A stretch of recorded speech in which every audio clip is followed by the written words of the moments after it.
میں نے جتنے زندگی کے سال ہو گئے ہیں بتاتے مجھے آج تک کوئی ایسا نہیں ملا کہ رزق دیدار مصطفیٰ 2، رزق دیدار مصطفیٰ، جادو جنات اثرات اور بندشوں کا جڑ سے خاتمہ، برکت 4، لا علاج بیماریوں کا خاتمہ 5، بے شمار برکات، لا علاج بیماریاں، دکھی بیماریاں ہیں۔ زندگی میں اس کے بہت تجربات، بہت کمالات، جس نے بھی یقین سے پڑھا اللہ پاک نے اس کے لیے نہریں کھول دی، صحت کی بھی، رزق کی بھی، عزت کی بھی، برکت کی بھی، عطا کی بھی، شفقت کی بھی۔ میں ابھی سفر میں تھا تو ایک صاحب مجھ سے کہنے لگے تنخواہ آتی ہے ختم ہو جاتی ہے، کیا کروں؟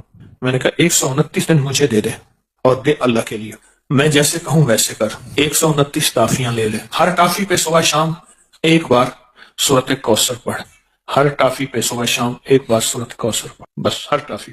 129 ٹافیاں بھی ختم ہو جائیں گی، 129 کا عدد بھی پورا ہو جائے گا، ان کو کھانا نہیں۔ 129 دن کے بعد ان ٹافیوں کو تقسیم کر دے بچوں میں، اول آخر ہر دفعہ 3 بار درود پاک اور ہر بار بسم اللہ الرحمن الرحیم صاحب۔ 129 دن مجھے دے ایسے کہ جس میں یقین ہو، دھیان ہو، توجہ ہو، یکسوئی ہو، دے ایسے، اور پھر دیکھ قدرت کے نظارے۔ مجھے ایک صاحب کہنے لگے میں نے یہ 129 دفعہ کا صبح شام کا عمل 129 دن کیا، کہا کہ ابھی 129 دن میں 2 دن باقی تھے، میں نے تاریخ لکھ کے رکھی تھی، ابھی 2 دن باقی تھے 129 دن میں، تو میں نے خواب دیکھا 129 فرشتے ہیں، ہر فرشتہ میرا ہاتھ تھام کے مجھے کوئی ایک برتن ہے وہ دینا چاہتا، آخر ان میں ایک طاقتور فرشتہ ان میں سقط پا گیا، طاقتور فرشتہ، اس نے میرا ہاتھ تھاما اور ایک برتن دیا، کہا کہ برتن ایسے نرم تھا جیسے کوئی پھل ہوتا ہے، لیکن جب میں نے اس میں کھولا تو اس میں 129 موتی تھے، اور کہا مجھے، تو میں نے انہیں ان سے کہا یہ 129 موتی کس لیے ہیں؟ کہا کہ تو نے جس یقین، دھیان، توجہ سے یہ عمل پڑھا، یہ 129 برکات عرشوں سے آئی ہیں، اور آگے جو لفظ کہا وہ ذرا سننے کا ہے، فرمایا جس کے لیے اللہ کی ایک برکت بھی آ جائے تو اللہ اس کی نسلوں کو پال کے دکھاتے ہیں، اور تیرے پاس 129 برکتیں آئی ہیں، اس کو سنبھال کے رکھنا اور اس کو پڑھنا نہ چھوڑنا۔ یہ نصیحت کی انہوں نے مجھے کہ اس کو پڑھنا نہ چھوڑنا اور اس کو سنبھال کے رکھنا۔ آپ کو سوچیں 129 بار سورۃ کوثر پڑھنے میں کتنا وقت لگتا ہے، 5 منٹ، 10 منٹ، 15 منٹ، 20 منٹ، 1 گھنٹہ، 2 گھنٹے، کتنے لگتے ہیں؟ ایک صاحب کہتے ہیں 8 منٹ، ایک کہتے ہیں 15 منٹ، 20 منٹ، چلو میں 20 منٹ لیتا ہوں۔ 24 گھنٹوں میں اگر 20 منٹ اپنی اور اپنی نسلوں کے لیے صبح دے دیں اور 20 منٹ اپنے اور اپنی نسلوں کے لیے شام کو دے دیں، سودا مہنگا ہے؟ ایک بات ذہن نشین رکھیے گا، آنے والا وقت اتنا مشکل ترین وقت آ سکتا ہے، اتنا مشکل ترین وقت کہ مہنگائی، روزی روٹی، رزق، انتہائی مشکل وقت ہے آنے والا۔ کوئی خوش قسمت انسان ہوگا جو آنے والے وقت میں کہے گا کہ میرا رزق کشادہ ہے، میرا رزق کشادہ ہے، میرا رزق کشادہ ہے، الا ما رحم ربی، جس پہ اس کی رحمت ہوگی کہ میرا رزق کشادہ ہے۔ چند سالوں میں جو مہنگائی ہوئی ہے، کیا یہ ہمارے گمان میں تھی، خیال میں تھی، سوچوں میں تھی؟ یہ بادشاہ کا قصور تو نہیں ہے، یہ تو عرشوں سے فیصلے ہوئے ہیں۔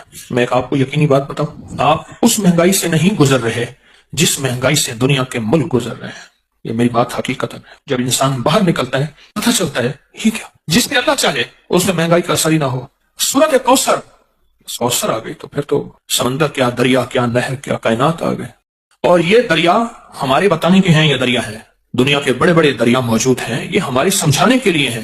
جو اللہ کے خزانے کے دریا ہیں وہ کون پہچان سکتا ہے، وہ کون جان سکتا ہے، وہ کس کی سمجھ میں آ سکتی ہے کہ اللہ کے خزانے میں کتنے بڑے دریا ہیں۔ آپ کی زبان پہ سورۃ کوثر آئی ہے تو معلوم ہوا کہ اللہ کوثر کے خزانے آپ کو دینا چاہتے ہیں تو زبان پہ جاری کیا ہے۔ عطا اس وقت ہوتی ہے جب اوپر سے شفقت ہوتی ہے، اور جب شفقت ہوتی ہے پھر عطا ہوتی ہے۔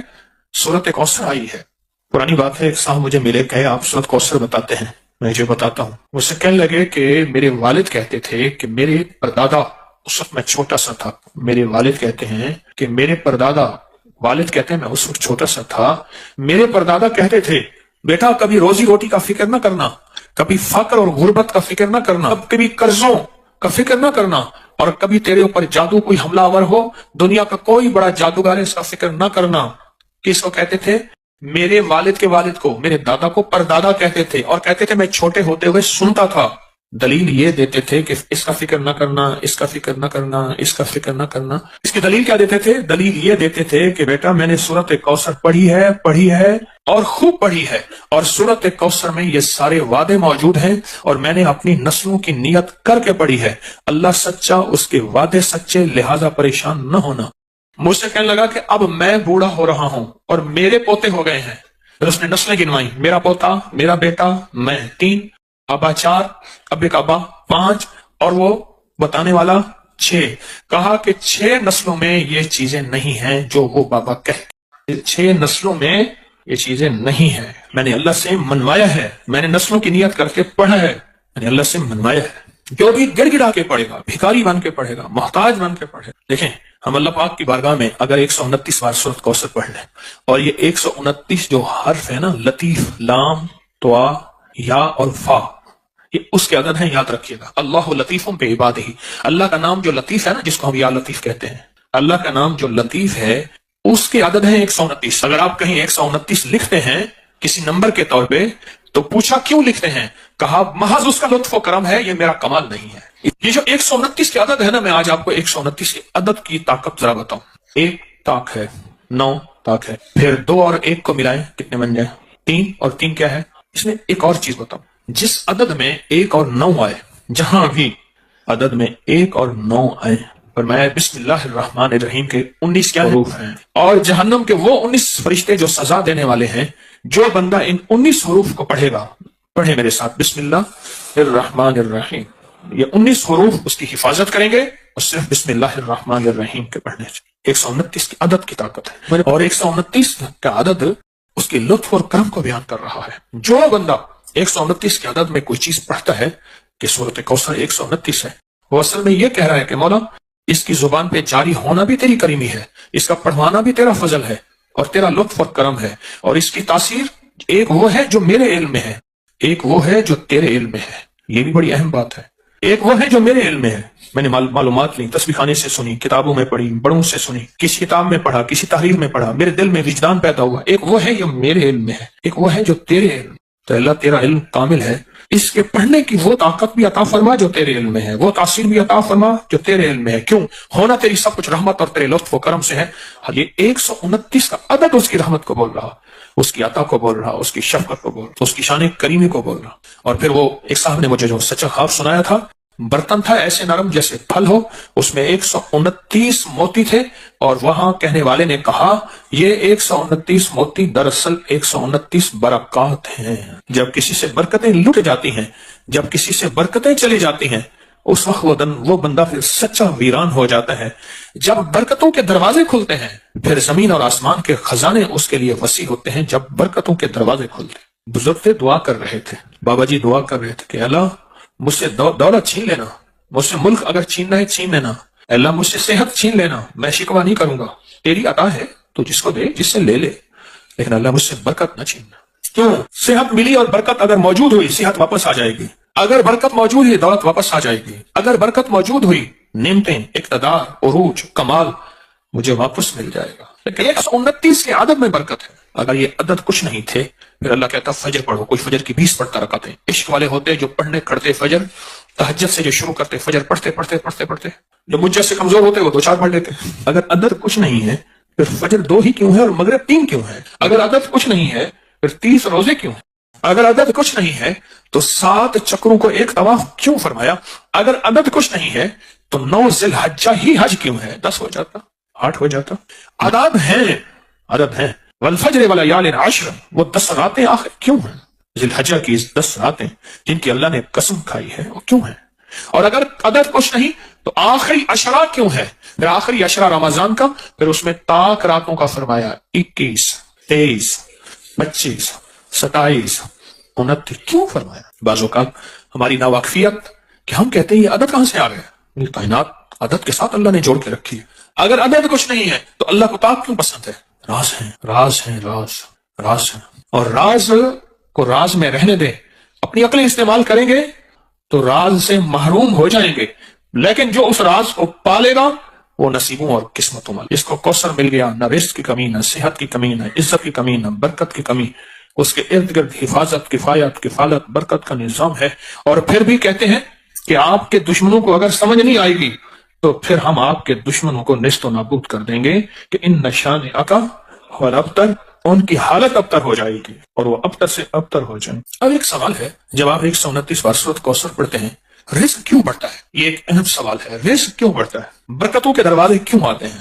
وسعت کے دروازے کیوں آتے ہیں اور کہاں سے آتے ہیں؟ غیبی نظام کیسے متوجہ ہوتا ہے؟ ایک سوال ہے اور بہت اہم سوال ہے۔ کچھ نادیدہ طاقتیں ہیں، یہ لفظ میرا غور سے سنیے گا، جو ہمارا رزق کھاتی ہیں، ہماری چیزیں کھاتی ہیں اور چھینتی ہیں۔ کچھ نادیدہ طاقتیں ہیں، کچھ نادیدہ طاقتیں جو ہمارا رزق اور ہماری چیزیں کھاتی ہیں، ان اس وقت جب اس پہ اللہ کا نام نہ لیا جائے، جب اس پہ اللہ کا نام نہ لیا جائے، وہ چیزیں ہمارا رزق کھاتی ہیں، ہمارا مال کھاتی ہیں، ہمارا سرمایہ کھاتی ہیں، ہمارا خون پیتی ہیں، ہمارا کھانا، ہمارا گوشت چیزیں کھاتی ہیں۔ جب یہ کوثر پڑھتے ہیں نا تو سورۃ کوثر کی طاقتور حصار، طاقتور دیوار، سورۃ کوثر کا طاقتور حصار اور طاقتور دیوار، یہ ایک پل کے اندر ایسی دیوار آ جاتی ہے، ایسی بس ایک دیوار آ جاتی ہے، اس کے ارد گرد دیکھی نہیں آتی۔ اچھا چلو، اگر دیوار کو میں انگریز کی زبان میں سجاؤں، نہیں جیمر لگے ہیں، موبائل کی کال جو ہے سگنل نہیں آ رہے، جیمر لگے، اور جیمر کی دیوار دکھاؤ کہاں ہے، دکھاؤ تو۔ مجھے ایک صاحب کہنے لگے میری آواز کٹ جائے تو میں جیل کے ساتھ ہوں، میرا گھر جیل کے ساتھ ہے، یہاں جیمر لگے ہوئے ہیں،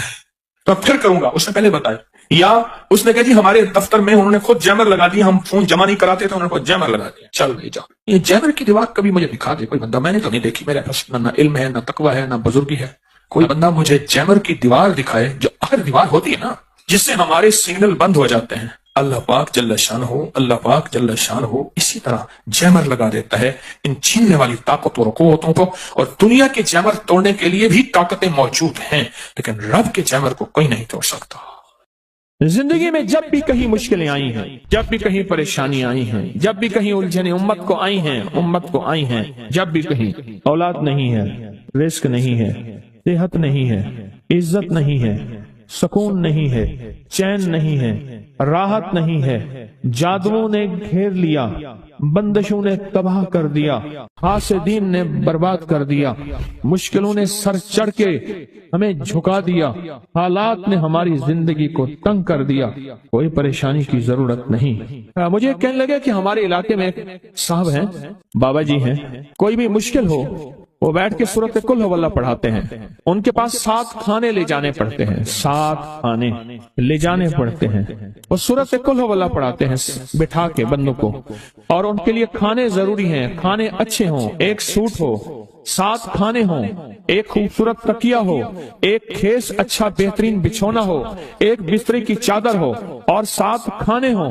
فرمایا وہ دیتے ہیں، لیتے ہیں، سورۃ قل ہو اللہ پڑھاتے ہیں، پھر بیٹھ کے دعا کرتے ہیں، بہت دیر تک دعا کرتے ہیں، لوگوں کی مشکلیں حل ہو جاتی ہیں، لوگوں کی پریشانیاں دور ہو جاتی ہیں۔ میں نے کہا کسی طرح بابا جی سے پتہ چلے گا وہ دعا کیا مانگتے ہیں؟ کہنے لگا وہ دعا کسی کو نہیں بتاتے، بس کہتے ہیں آؤ میرے ساتھ بیٹھ کے سورۃ قل ہو اللہ پڑھو، اول آخر درود پاک پڑھو اور سورۃ قل ہو اللہ پڑھو، وہ دعا کسی کو نہیں بتاتے۔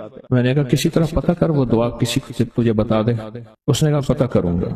کچھ عرصے کے بعد بندہ مجھے ملا، آتے ہی ایک کاغذ دیا، اور کاغذ دے کے مجھے کہنے لگا آپ کو یاد ہے آپ نے میری ایک ذمہ داری لگائی تھی، اور وہ ذمہ داری یہ لگائی تھی کہ ایک ہمارے ہاں بابا جی ہیں، ان کے پاس کوئی دنیا کی مشکل، پریشانی، الجھنیں، ناکامیاں، حالات، مسائل، بے اولادی، جادو، جنات، اثرات، بندشیں، کوئی بھی ہے، وہ مسئلے حل ہوتے ہیں، لیکن ان کی شرطیں یہ ہیں، خوبصورت تکیہ لیتے ہیں، بہترین سوٹ لیتے ہیں، بستری کی چادر لیتے ہیں، ایک کھیس یعنی پورا بستر لیتے ہیں، اور کہا اگر سردیاں تو ایک خوبصورت رضائی بھی لیتے ہیں، اور 7 رنگ کے کھانے لیتے ہیں، عطر کی خوشبو لیتے ہیں، یہ لیتے ہیں، یہ لیتے ہیں، وہ پھر آپ چھوڑ کے آ جائیں وہ ان کے ہوتے ہیں، بس آپ کو وہ دعا دے دیتے ہیں اور بٹھا کے سورۃ قل ہو اللہ پڑھتے ہیں۔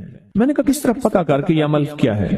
پتہ کر یہ عمل کیا ہے؟ اس نے آیا نا تو اس نے مجھے خط دیا، اور خط دیتے ہی اس نے کہا کہ میں نے پتہ کیا ہے اس عمل کا، کسی طرح سے ان کے گھر کی ایک خاتون ہماری خواتین سے نسبت تھی، انہوں نے بتایا ہے وہ ساری سورۃ قل ہو اللہ وہ حضور کے گھرانے کو اور اس بارگاہ میں پیش کرتے ہیں، ان ہستیوں کو پیش کرتے ہیں، اور ہستیوں کو پیش کرنے کے بعد پھر ان کے وسیلے سے دعا کرتے ہیں اور کہتے ہیں آپ بھی ہمارے لیے دعا فرمائیں۔ یہ کہنا شرک نہیں ہے، خیال کرنا، میں امت کو شرک پہ نہیں لگا رہا، بدعت پہ نہیں لگا رہا، میرے ساتھ ہر عمل کے بڑے بڑے حوالے ہیں، میرے ساتھ ہر عمل کی بڑی بڑی طاقتور لنکس اور ریفرنس ہیں، میں نہیں لگا رہا۔ میں ایک وعدہ کرتا ہوں اور ایک دعویٰ کرتا ہوں، لیکن وہ دعویٰ نہیں ہے نہ وعدہ ہے۔ کوئی آ کے یہ نہ کہے کہ ظالم ساری عمر خربی شرک اور بدعت میں لگا اور ہمیں بھی شرک اور بدعت میں لگایا اور میری قبر پہ کوئی پاؤں نہ مارے۔ ہاں یہ ضرور آ کے کوئی کہے، اے اللہ اس کی قبر پہ ترس کھا اور رحم فرما، ساری عمر تیرے اور تیرے حبیب کی سچی راہیں دکھاتا رہا اور محمد آل محمد کی سچی راہیں دکھاتا رہا۔ یہ وہ شخص ہے، اللہ اس پہ ترس کھا، اللہ اس کو معاف کر دے۔ بڑا زبردست عمل مجھے آ کے جب کاغذ دیا نا، کاغذ میں دیا تو انہوں نے کہا کہ خواتین کے ذریعے ہمیں جو پتہ چلا، اور وہ پتہ یہ چلا کہ موصوف حضور کے گھرانے کو یہ ساری سورت اخلاص، ساری سورت قل هو اللہ، یہ درود، یہ عمل ہدیہ کرتے ہیں اور حضور کے گھرانے کو ہدیہ کر کے پھر ہماری مشکل کی دعا کرتے ہیں اور بہت گڑ گڑا کے دعا کرتے ہیں اور پھر ان کو ہدیہ دے کے عرض کرتے ہیں آپ بھی ہمارے لیے دعا فرمائیں، اور بہت دیر تک پھر آمین کہتے ہیں، آمین۔ اور اس تصور کے ساتھ، یہ تصور ذرا غور سے سنیے گا توجہ سے، اس تصور کے ساتھ کہ وہ ہستیاں میرے لیے دعا کر رہی اور میں آمین کہہ رہا اور اللہ کی بارگاہ میں ان کی دعائیں قبول ہو رہی اور اللہ کی عرشوں پہ دعائیں پہنچ گئیں اور جبریل لے کر چلے گئے، اللہ کے حضور دعا رکھی گئی اور اللہ نے اپنی طاقت اور قدرت کی مہر قبولیت کی لگا دی۔ کہا یہ عمل ہے۔ ان کو ہدیہ کرتے ہیں، میں پھر دوہرا رہا ہوں، غور سے سنیے گا، ان کو ہدیہ کرتے ہیں، ان کو ہدیہ کر کے ان کے وسیلے سے دعا کرتے ہیں، پھر ان کو دعاؤں کا عرض کرتے ہیں آپ بھی دعا فرمائیں، آپ بھی دعا فرمائیں، اور ان کو دعاؤں کا عرض کرتے ہیں اور پھر ان سے دعائیں لیتے ہیں اور بہت دیر تک آمین اس نیت سے کہتے ہیں کہ وہ دعا فرما رہے ہیں اور ہم ان کی دعاؤں پہ آمین کہہ رہے ہیں۔ یہ ہمارے اکابر کا عمل ہے، یہ ہمارے بڑوں کا عمل ہے، یہ ہماری بڑی بڑی ہستیوں کے عمل ہیں۔ میں اس لیے کہہ رہا ہوں میری کوشش ہوگی کبھی آپ کو شرک اور بدعت پہ نہ لگاؤں، میں اس لیے کہہ رہا ہوں میری کوشش ہوگی امت کو وہ خیر کے عمل بتاؤں جو عموماً لوگ چھپا کے چلے جاتے ہیں، جو عموماً لوگ اپنے تک رکھتے ہیں۔ میری کوشش ہوگی میں نے آج تک حضور کے گھرانے کو ہدیہ پیش کیا ہو، میں نے آج تک حضور کے گھرانے کو تحفہ پیش کیا ہو، میں نے آج تک حضور کے گھرانے کو نذرانہ پیش کیا ہو اور حضور کے گھرانے کی طرف سے مجھے خالی ہاتھ لوٹایا گیا ہو۔ ممکن ہی نہیں، ممکن ہی نہیں کہ خالی ہاتھ لوٹایا گیا۔ حضور کے گھرانے کے ساتھ ساری کائنات کی محبتیں ہیں، حضور کے گھرانے کے ساتھ ساری کائنات کا تعلق ہے، اور یاد رکھنا انسان بعض اوقات اپنا غم برداشت کر جاتا ہے، اپنی اولاد کا غم برداشت نہیں کرتا، اور بعض اوقات اپنے معاملے میں معاف کر دیتا ہے، اولاد کے معاملے میں بہت غم دل کو کھا جاتا ہے۔ میرے حضور کے گھرانے کو جو ہدیہ دے گا، میرے حضور کے گھرانے کو جو تحفے دے گا، میرے حضور کے گھرانے کو جو اعمال دے گا، حضور کے گھرانے کو یہ ہدیے، یہ اعمال، یہ تحفے زندگی بھر اس کو سرنگو نہیں ہونے دیں گے، زندگی بھر اس کو ناکام نہیں ہونے دیں گے، اور زندگی بھر اس کو کامیاب۔